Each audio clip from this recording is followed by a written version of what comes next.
Hello, Mark Ostalt from ADM Investor Services International.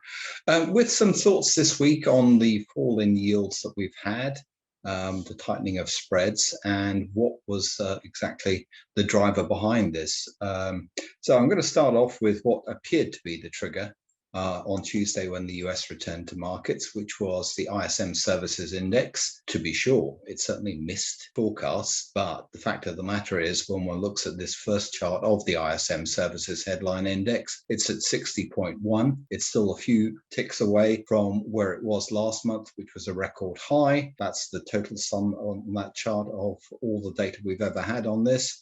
And it remains anything well above anything that we saw for most of the period leading up to the pandemic. So what sort of reaction did it prompt? Well, next chart is the US 10-year Treasury yield. And as one can see, we've trailed all the way down to 134, 135.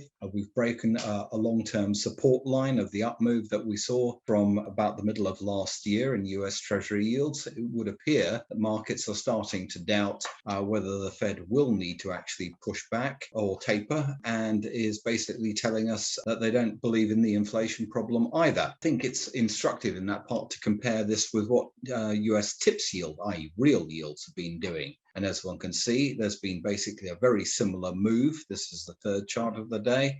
TIPS yield is down basically into the middle of the range towards the bottom of it, and basically is moving in tandem. That also means that break-even inflation rates aren't going anywhere. They're not going up, they're not going down. So this doesn't really have anything to do with the inflation outlook. And one could well probably extrapolate from that. That's probably not got a lot to do with growth at all. So where is the elephant in this particular room? I think the fourth chart is quite instructive. This is a chart of the Fed's reverse repo, overnight repo operations in total volume terms. It had, as we know, I've shown this chart on a number of occasions, been climbing for quite some time, and it is basically testament to a collateral shortage. Now, the most important thing that we have effectively established on the back of this is it wasn't just anything to do with quarter end, because basically we've seen a spike at quarter end up to the 992 billion level, but we're still sticking in there around 772 billion. That basically tells us there's actually a very chronic collateral shortage. And I think the other factor that people need to take into account is we have a very unusual 2-week period. It's an unusual 2-week period because there's been no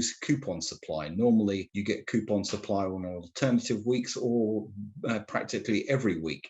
This is one of the few times when you don't, thanks largely to when the Independence Day holiday fell. And it really, again, attests to the fact that the Fed's QE program carries on every week in exactly the same pace. And when you don't get any new Treasury supply, so the collateral shortage just becomes that much more acute. So how does this play out internationally? Because I think that's obviously something which is always important in terms of currency influences.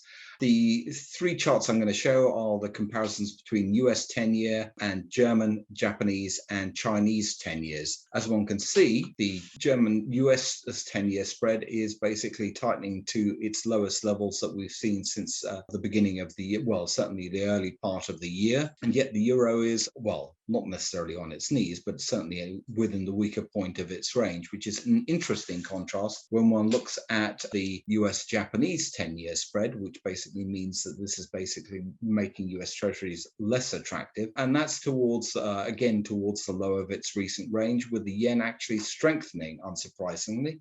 And again, with my last chart, one can see that also on the US-China 10-year spread.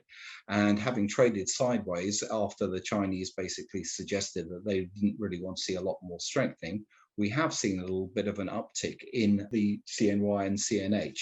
So I don't think we really need to ascribe much of the Treasury move really to growth and inflation outlooks, but rather to the dynamics and the structural forces in place in the US Treasury market. Those are the thoughts for this week.